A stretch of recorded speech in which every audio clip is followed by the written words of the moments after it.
Bonjour à toutes et à tous, bienvenue au Café Change dans la rubrique « Et toi, t'en penses quoi ?», l'occasion pour nous d'aborder des questions, des préoccupations, d'actualité, des sujets qui peuvent effectivement nous impacter et de voir ensemble quelques éléments pour nourrir notre réflexion, le temps d'un café.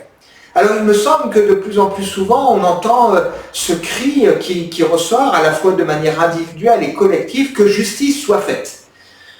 Nous assistons les uns et les autres à des événements d'une particulière cruauté, de violence qui suscitent en nous, je crois, une forme d'indignation et ce cri du cœur que justice soit faite, que ce soit au loin comme au près. On pense à ce qui se passe en Ukraine, on pense à ce qui se passe en Israël et dans la bande de Gaza, on pense aussi à toute cette montée de l'antisémitisme en France, ces marches pour la paix.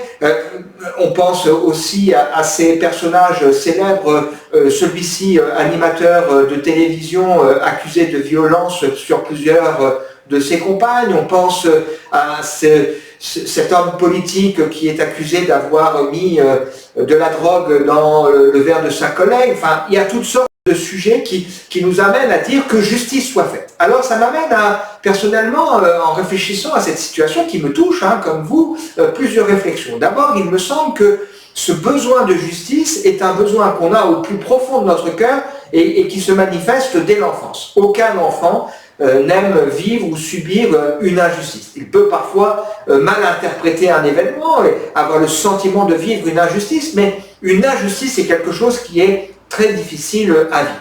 Et il me semble que cela fait partie des choses que Dieu a mis dans notre cœur. Nous sommes faits pour la justice, nous n'aimons pas l'injustice, comme nous sommes faits pour réfléchir au sens de la vie, comme nous sommes faits pour réfléchir à l'éternité, comme nous sommes faits pour réfléchir à la notion de bien et de mal, etc., etc.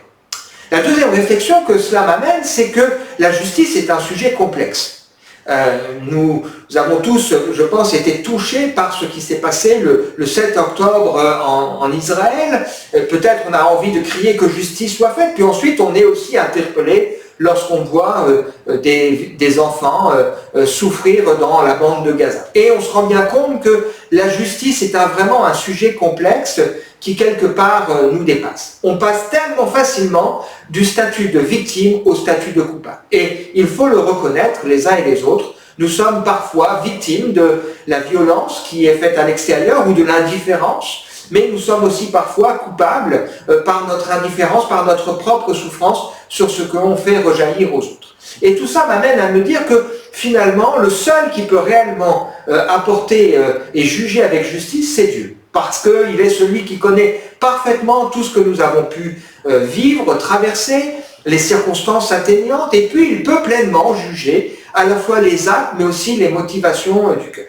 La deuxième réflexion que cela m'amène, c'est que la justice, c'est compliqué d'apporter une réponse qui soit juste aux violences qui ont été commises. Je pense en particulier par exemple à cette série qui passe en ce moment à la télévision, donc sur la Sambre, ces meurtres en série, enfin ces viols en série. On se dit, mais comment à un moment donné exercer la justice dans cette situation ? Est-ce qu'il suffit de trouver le coupable et de l'arrêter, de l'empêcher de continuer à nuire ?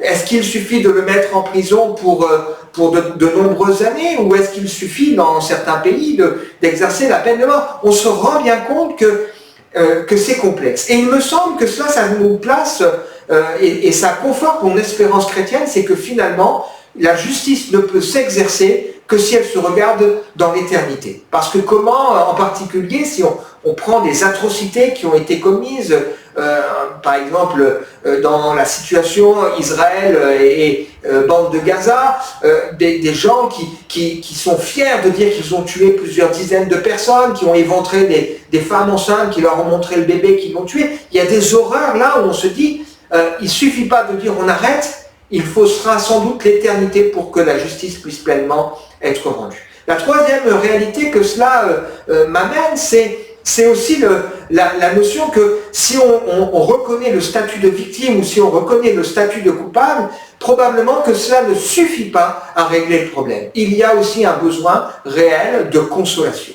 Et qui peut mieux que Dieu consoler nos cœurs? Et mon espérance de foi, c'est effectivement qu'un jour la pleine justice sera rendue, oui, pour l'éternité, mais aussi que Dieu essuiera les larmes et les souffrances. Jésus se présente comme celui qui est venu pour guérir ceux qui ont le cœur brisé. Il est venu chercher et sauver les situations et les personnes qui sont perdues. Et puis enfin, la dernière remarque que cela amène et suscite dans mon cœur, c'est qu'au regard de cette grande justice, j'ai besoin aussi du pardon et j'ai besoin d'être assuré que mon sort sera traité avec grâce. Pourquoi? Parce que si je suis honnête, je reconnaîtrai que parfois moi aussi, même souvent, j'ai pu me comporter de manière injuste vis-à-vis des autres, mais aussi injuste vis-à-vis de moi-même ou vis-à-vis de Dieu. Et ça me rappelle que l'Évangile, c'est cette bonne nouvelle qui me parle d'un Dieu qui ne veut pas que le coupable soit traité comme un innocent, mais un Dieu qui veut faire grâce à celui qui est coupable, qui reconnaît son état, qui demande à Dieu sa grâce et qui m'amène à considérer que la justice de Dieu, elle est bien rendue. Pourquoi? Parce que Dieu n'est pas celui qui seulement efface la faute ou le péché ou le mal qui a pu être commis, mais il fait tomber, reposer cette faute sur quelqu'un qui s'appelle Jésus-Christ, qui porte à notre place le poids et les conséquences du mal qui s'exerce en nous. Alors, que justice soit faite, oui, c'est ce à quoi mon cœur aspire, en même temps que mon cœur crie « Ô Dieu, fais-moi grâce », et je crois qu'il le fait dans la personne de Jésus. C'était la pensée, c'était cette rubrique « Et toi, t'en penses quoi ?» autour de cette question tellement importante que justice soit faite. À très bientôt.